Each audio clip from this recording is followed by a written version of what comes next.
नमस्कार, किस्सा यूपी का देख रहे हैं आप। मैं हूं आपके साथ सोनाली। उत्तर प्रदेश में मौसम और राजनीति दोनों इन दिनों खूब गरमाई हुई है।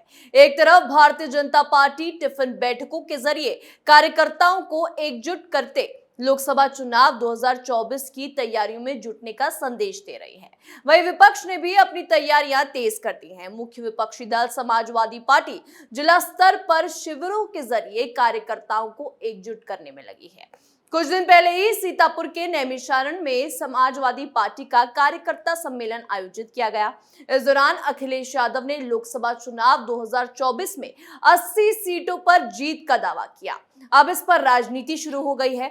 भारतीय जनता पार्टी के राज्यसभा सांसद हरनाथ सिंह यादव ने अखिलेश यादव को चैलेंज दे दिया है। उन्होंने कहा कि 80 सीटों की बात छोड़िए, वाराणसी की सीट अगर जीत कर दिखा देंगे तो राजनीति से संन्यास ले लूंगा। तो आज किस्सा यूपी का में इसी पर चर्चा करेंगे। चर्चा के लिए हमारे साथ स्टूडियो में मौजूद हैं कैपिटल टीवी के एग्जीक्यूटिव एडिटर राजीव जी। राजीव जी, बहुत बहुत स्वागत है। धन्यवाद। राजीव जी, एक तरफ अखिलेश यादव कह रहे हैं कि 80 सीटों पर बीजेपी को हरा देंगे, वहीं दूसरी तरफ वो छोटे मोटे मुद्दों पर फोकस कर रहे हैं। कैसे खेलेंगे 2024 का गेम? देखिए, जिस तरीके से सपना देखने का अधिकार सबके पास है, उसी तरीके से अखिलेश यादव के पास भी सपना देखने का अधिकार है। उन्हें सपना देखना चाहिए, लेकिन सपना और हकीकत के बीच फासला होता है, अंतर होता है। और अखिलेश यादव अगर अब तक इस अंतर को समझ नहीं पाए हैं तो राजनीति में अखिलेश यादव के लिए कोई जगह नहीं है। अखिलेश यादव को जमीन पर रहकर काम करना चाहिए और जमीनी सोच डेवलप करनी चाहिए, क्योंकि पिछले कुछ समय से लोकसभा चुनाव की तैयारी तो चल रही है, लेकिन उससे पहले जो उपचुनाव हुए वो भी लोकसभा चुनाव की एक पृष्ठभूमि थी। ये सेमीफाइनल बोला जा रहा था कि जो सीटें लोकसभा में उत्तर प्रदेश में खाली हुई है वो सीटें समाजवादी पार्टी की ऐसी सीटें थी जो कि पहले से ही उस पार्टी का उस पर कब्जा रहा है। जब विधानसभा के बाद लोकसभा के 2 सीटों पर उपचुनाव हुए, आजमगढ़ में उपचुनाव हुआ, रामपुर में उपचुनाव हुआ, लेकिन दोनों जगह पर जहां एक बार अखिलेश यादव जीत चुके हैं, जहां यादव मुस्लिम फैक्टर काम कर रहा था, और दूसरी तरफ रामपुर में जहां पर इनके बड़े नेता आजम खान जीता करते थे, दोनों ही सीटें इनके हाथों से चली गई। अब किस आधार पर अखिलेश यादव सोचते हैं कि 80 सीटों पर भारतीय जनता पार्टी को हराएंगे? ये बात तो सही है कि एक सीट भी अखिलेश यादव जीत जाएं तो बड़ी बात होगी, क्योंकि जिस तरीके से इनके राजनीति का क्षरण हुआ है, गिरता हुआ स्तर देखते हैं, उसमें तो यही लगता है कि अखिलेश यादव को अपनी पार्टी का और अपना राजनीतिक अस्तित्व बचाने के लिए संघर्ष करना पड़ रहा है, और इसीलिए वो उलूल जुलूल बातें बोलकर किसी भी तरीके से ये कोशिश कर रहे हैं कि उनके अस्तित्व को बचाए रखने में यही बातें काम आए। अब रणनीति की चर्चा अगर की जाए कि समाजवादी पार्टी की रणनीति क्या है लोकसभा चुनाव के लिए, बसपा की रणनीति क्या है, और भारतीय जनता पार्टी किस तरीके से उत्तर प्रदेश में इलेक्शन मोड में आ चुकी है, तो सबसे पहले अगर समाजवादी पार्टी की बात करें तो इस बीच अखिलेश यादव ने 2 काम किए। पहला काम उनका रहा कि मोदी सरकार और योगी सरकार, ये जो दोनों केंद्र और राज्य में सरकार है, उसके भरपूर आलोचना करो, हर मुद्दे पर उसके खिलाफ बात करो, चाहे उससे लोग नाराज ही क्यों ना हो जाए। क्योंकि अगर आप आलोचना की राजनीति करते हैं, निगेटिव पॉलिटिक्स करते हैं, तो ऐसा नहीं है कि जो आपसे दूर गए हुए लोग हैं वो आपके साथ आ जाएंगे। निगेटिव पॉलिटिक्स का निगेटिव नतीजा ही होता है, यानी कि अगर आप हमेशा नकारात्मक बातें बोलोगे तो लोगों के जेहन में लगेगा कि ये व्यक्ति नकारात्मक है, ये विकास नहीं विनाश के लिए राजनीति कर रहा है। और अखिलेश यादव का तो इतिहास भी उनका पीछा नहीं छोड़ेगा, क्योंकि उनका इतिहास जो राजनीति का इतिहास रहा है, समाजवादी पार्टी का और अखिलेश यादव दोनों का देखा जाए तो दोनों का ही इतिहास नकारात्मक रहा है। उनकी सरकारें जब जब रही उत्तर प्रदेश में तो माफियागिरी बढ़ी, गुंडागर्दी बढ़ी, लॉ एंड ऑर्डर पूरी तरह से ध्वस्त हो चुका था, और लोग इतने व्याकुल थे कि जो लोग अखिलेश यादव का समर्थन भी किया था, और जो लोग मायावती को पसंद नहीं करते हैं उन लोगों ने भी मायावती को मजबूरी में वोट दिया, और उसी मजबूरी को इन लोगों ने सोशल इंजीनियरिंग बताया, जो सतीश चंद्र मिश्रा के उपज बताई जाती है। ये सोशल इंजीनियरिंग नहीं था, बल्कि अखिलेश यादव, मुलायम सिंह यादव के परिवार, समाजवादी पार्टी के खिलाफ एक नफरत थी, जिस नफरत के कारण न चाहते हुए भी मायावती को वोट किया, सपोर्ट किया, और फिर मायावती की जीत हुई थी।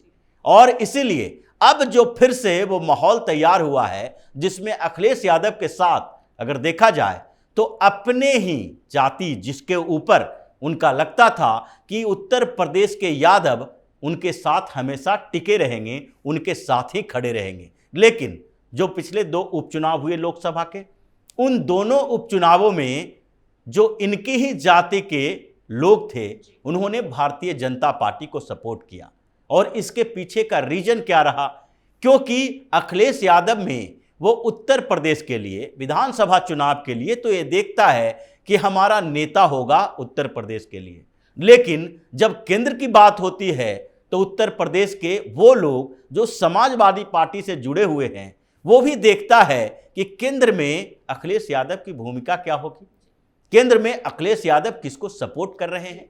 अगर मान लेते हैं विपक्ष की राजनीति जो चल रही है उसमें कांग्रेस के साथ अखिलेश यादव का पोस्ट पोल यानी कि चुनाव के बाद भी गठबंधन होता है, तो लोगों को कांग्रेस और विपक्षी पार्टियों में से एक किसी नेता को चुनना पड़ेगा जो प्रधानमंत्री नरेंद्र मोदी को चुनौती दे सके, जो उस आइडिया पर काम कर सके जो भारतीय जनता पार्टी, प्रधानमंत्री नरेंद्र मोदी इतने दिनों से कर रहे हैं। और इसीलिए जब भी लोकसभा चुनाव होता है तो स्टेट पॉलिटिक्स के जो क्षत्रिय छत्रप बताए जाते हैं, अपने क्षेत्र की राजनीति करने वाले, जातीय राजनीति करने वाले, वो भी धाराशायी हो जाते हैं, चाहे दिल्ली में हो या उत्तर प्रदेश में हो। उत्तर प्रदेश में भी पिछले चुनाव में भी ऐसा ही हुआ और आगे भी ऐसा होगा।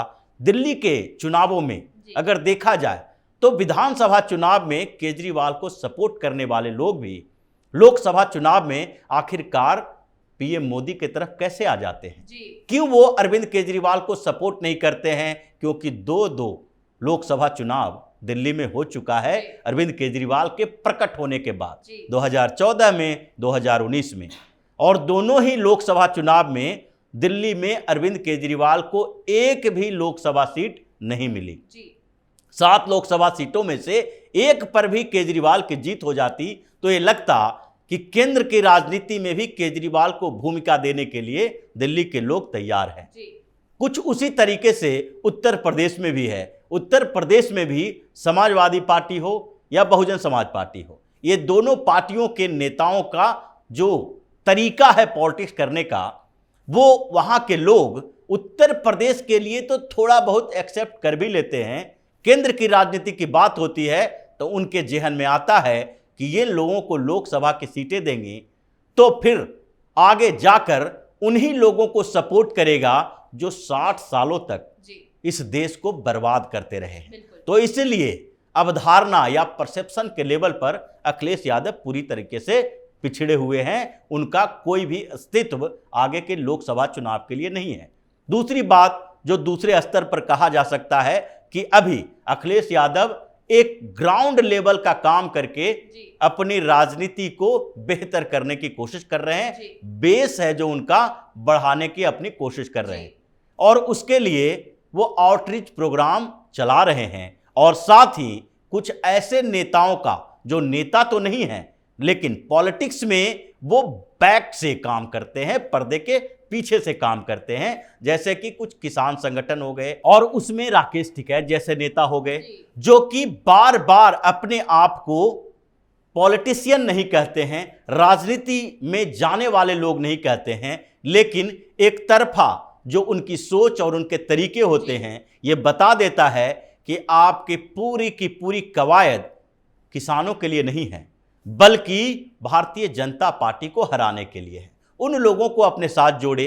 दूसरी बात, वो मुसलमानों के ऊपर टिके हुए हैं कि इस बार भी जब विधानसभा चुनाव और लोकसभा चुनाव जिस तरीके से विधानसभा चुनाव में 90% मुस्लिमों ने अखिलेश यादव की पार्टी को वोट किया था, उसी तरीके से इस बार भी लोकसभा चुनाव में उन्हें मुसलमानों का समर्थन मिलेगा। लेकिन यहां पर एक बड़ा ट्विस्ट है, क्योंकि मुसलमानों का जहां तक बात है उसके अंदर भी इस बात को लेकर कंफ्यूजन है कि लोकसभा चुनाव में राष्ट्रीय स्तर पर जब राहुल गांधी को विपक्ष प्रमोट कर रहा है, जब कांग्रेस हमें इतने सालों तक पालती रही है, तो फिर लोकसभा चुनाव में कांग्रेस को मजबूत किया जाना चाहिए, समाजवादी पार्टी को नहीं। और दूसरी तरफ मायावती जो इस बीच पूरी कोशिश कर रही हैं कि 20% मुस्लिम वोट कम से कम हमें मिले, जो लगातार उनको मुसलमानों को टिकट देने के बावजूद नहीं मिल रहा था, उस पर उनकी नज़र है और इसके लिए वो हिंदुओं की आलोचना करने से भी परहेज नहीं कर रही हैं। वो लगातार कोशिश कर रही हैं कि 20 से 25% मुस्लिम हमारे साथ आए, और अगर मायावती इस अभियान में थोड़ी सफल होती है तो उसके बाद मुस्लिम वोट कुछ न कुछ मायावती की पार्टी को भी मिलेगा। और इसके अलावा एक नया फैक्टर अभी जो पैदा हो रहा है पूरे देश में, वो है ओवैसी फैक्टर, क्योंकि ओवैसी फिर से उत्तर प्रदेश लोकसभा चुनाव में इस बार पूरे दमखम के साथ उतरने वाले हैं। पश्चिम उत्तर प्रदेश की सारी सीटों पर वो चुनाव लड़ेंगे। तो मुस्लिम वोट पर जो समाजवादी पार्टी और अखिलेश यादव नजर टिकाए हुए हैं, वो इस बार एकजुट होकर इनको नहीं मिलने वाली है। उसके अंदर भी कंफ्यूजन है कि कांग्रेस के साथ जाएं या फिर सपा के साथ जाएं या बसपा के साथ जाएं या ओवैसी जैसे लोगों को समर्थन करें जो पूरी तरीके से मुसलमानों की राजनीति करते हैं। लेकिन राजीव जी, पहले भी अखिलेश यादव को मुस्लिम तुष्टीकरण की राजनीति ले डूबी थी विधानसभा चुनाव में। देखिए, मुस्लिम तुष्टीकरण की राजनीति कितने भी इनके लिए परेशानी का सबब बन जाए, लेकिन वो करते रहेंगे क्योंकि इनका बड़ा आधार वही है। लेकिन आगे अगर भारतीय जनता पार्टी की स्ट्रेटजी राजनीति को देखें तो इस बीच भारतीय जनता पार्टी ने बड़े बदलाव किए हैं संगठन में भी, और सरकार के सारे मंत्रियों की बैठक भी बुलाई गई। उनको आउटरीच प्रोग्राम के तहत अपने अपने क्षेत्रों में जाने के लिए कहा गया। सारे सांसद अभी अपने संसदीय क्षेत्र में रैली कर रहे हैं।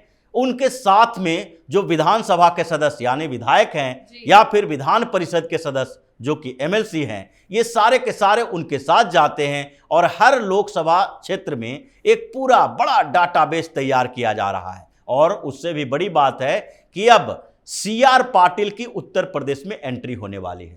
ये सीआर पाटिल वही हैं जो कि गुजरात विधानसभा चुनाव में माइक्रो एनालिसिस किया था। उन्होंने एक एक माइन्यूट चीजों को देखा और उसके बाद जो अभी तक जो बूथ लेवल कार्यकर्ताओं की बहाली होती थी, जिसमें कहा जाता था कि बूथ इंचार्ज बनाओ, एक बूथ की जिम्मेदारी 5 लोगों को दो, उसको भी उन्होंने डाउन टू अर्थ ले गया, यानी कि माइक्रो लेवल पर उन्होंने काम किया और बूथ को भी पन्नों में विभाजित कर दिया। अगर एक बूथ में 5000 3000 वोट हैं और 20 पन्नों का वोटर लिस्ट है तो 20 पन्नों का अलग अलग प्रमुख होगा। एक पन्ने में अगर 40-50 वोटर हैं तो 40-50 वोटर के लिए एक व्यक्ति को नियुक्त किया जाएगा जिसको आप अपने तरीके से मैनेज करें, उसके घर पे जाएं, खाना खाएं और उसे बूथ तक लाने में अहम भूमिका निभाएं। तो जो तरीके अपनाए जा रहे हैं भारतीय जनता पार्टी के, जो सारी योजनाएं चल रही है और योजनाओं को जो फायदा मिल रहा है लोगों को, उसका एक अलग वर्ग जो तैयार हो रहा है जिसको गवर्नमेंट के स्कीम बेनिफिशियरी जो वर्ग कहा जाता है, क्लास कहा जाता है, उसे कहा जा रहा है कि लाभार्थी वर्ग एक ऐसा वर्ग है जो कि जाति धर्म से ऊपर उठ के है, जिसके खाते में पैसा गया किसान निधि का, जिसको उज्ज्वला योजना का फायदा मिला, जिसके मकान बने प्रधानमंत्री आवास योजना के तहत। इन लोगों ने विधानसभा चुनाव के समय भी उत्तर प्रदेश में योगी की सरकार को सपोर्ट किया था, वोट दिया था भारतीय जनता पार्टी को। अब ये सारी जो स्ट्रेटजी है वो अखिलेश यादव उसके आसपास भी कहीं नजर नहीं आ रहे हैं। तो जिस तरीके से चैलेंजेस है अखिलेश यादव के पास, वो उनके अस्तित्व की लड़ाई है और इस लोकसभा चुनाव में सही मायने में अगर देखा जाए जी। तो एक सीट भी समाजवादी पार्टी को मिल जाए तो बड़ी गनीमत होगी, क्योंकि भारतीय जनता पार्टी ने पहले ही 75 प्लस का टारगेट सेट किया है और ये अचीव करने के आसपास ही भारतीय जनता पार्टी है। बहुत बहुत धन्यवाद राजीव जी बातचीत के लिए। धन्यवाद। अखिलेश यादव एक तरफ राकेश टिकैत, छुट्टा सांड और मुस्लिम तुष्टीकरण की राजनीति में उलझे हुए हैं, उसके बाद भी ये दावा कर रहे हैं कि 80 सीटों पर उनका कब्जा होगा।